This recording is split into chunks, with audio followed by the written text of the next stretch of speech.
Hello everyone and welcome back to my YouTube channel. Today I'm creating my second Halloween card using the amazing Boo to You stamp set from Avery Elle.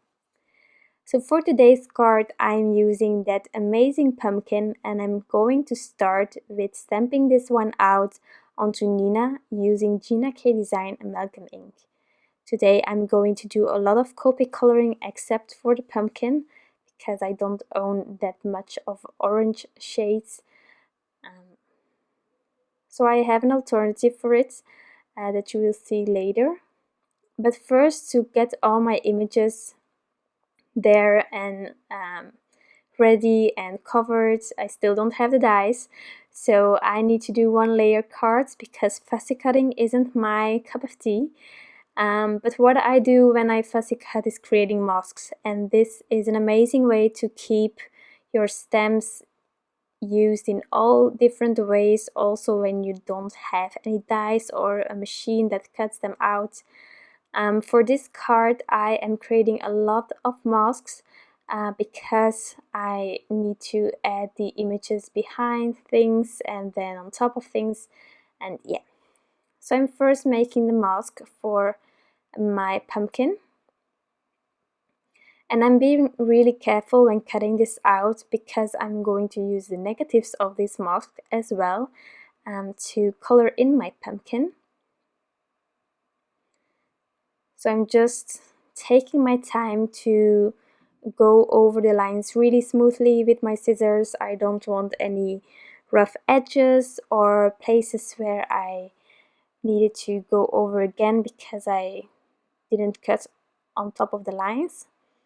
So really taking your time, and then I'm also going to cut out the inside piece. And I find it really easy when I just use my craft knife first, create an incision sort of, and then just take my scissors and trim all the way around. I'm also preserving this inside piece because it also will help me get that pumpkin colored in.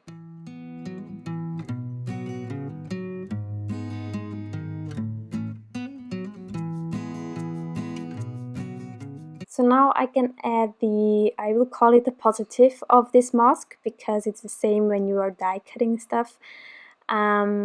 This is the shape, so this is a positive, and I'm adding it onto my pumpkin because, for example, the cat will overlap with the pumpkin,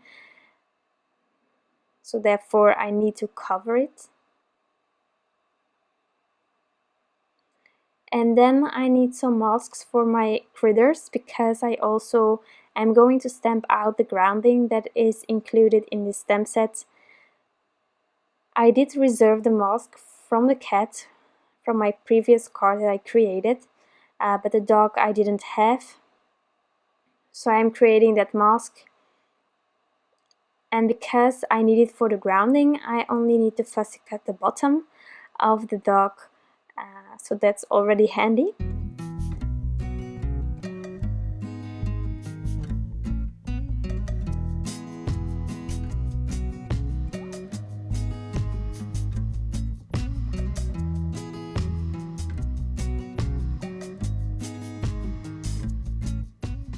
And once this mask is in place, I can add that grounding, and then I can start adding all the colors onto this card.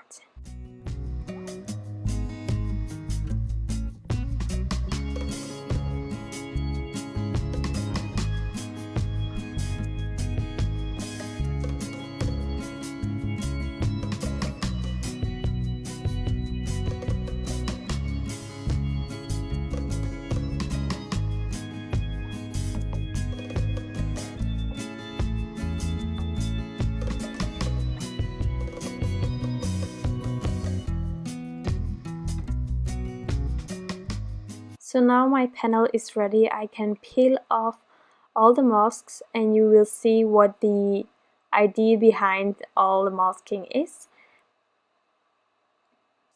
But before I'm peeling off that pumpkin, I'm first going to use the negative of the pumpkin and place it all around.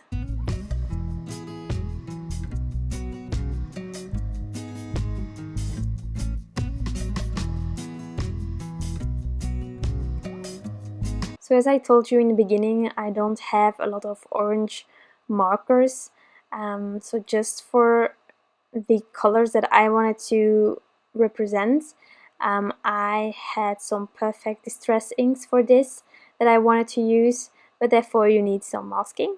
So that's what I'm doing here.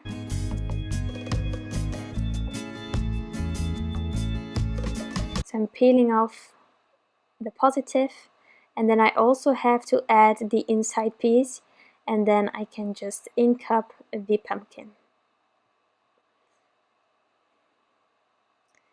In one of her most recent videos, Jennifer Maguire also showed you that you can actually cut out all your critters and then just ink blend your critters all the way, which is also a really nice idea. But that's just too intricate most of the time for me, so I'm not doing that. But I am using these masks to help me with the pumpkin itself, and the rest I will just do with some Copic markers. So there where I have cut everything, I'm also adding some purple tape just to be sure that there isn't any sliver that is getting inked up or so. I also needed to trim off the stem of the pumpkin because that one will be brown, and I'm going to ink up the pumpkin with oranges, so that wouldn't have helped. Just adding that, and then I'm going to do some ink blending.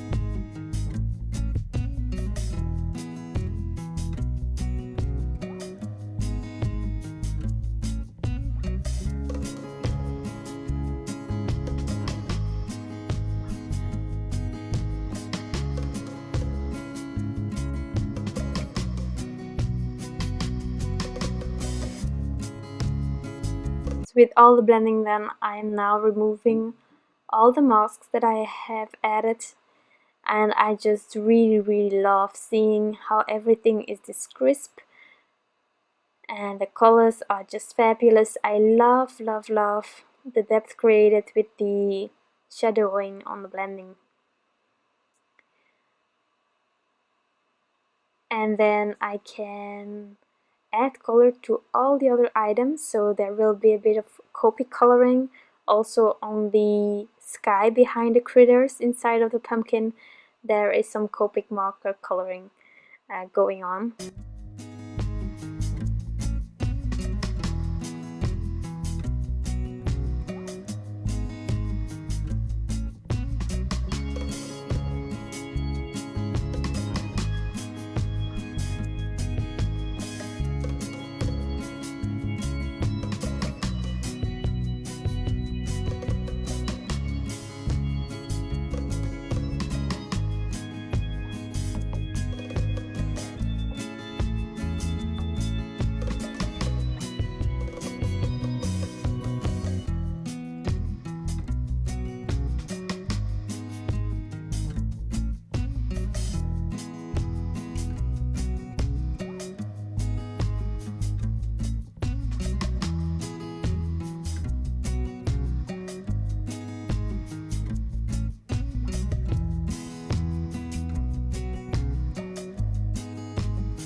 Now that the coloring is done, I'm just going to add some stars.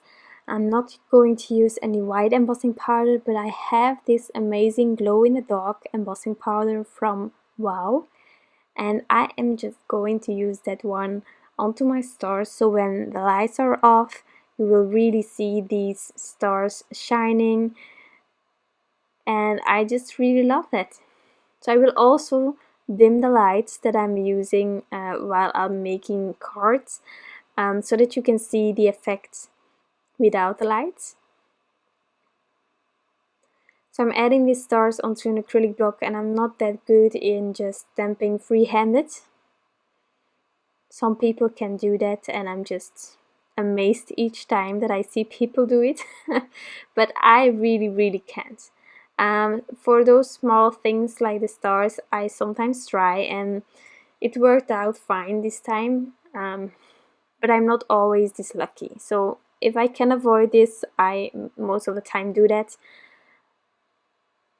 So now I'm going to pour on that embossing powder, and then I can heat set this with my heat gun.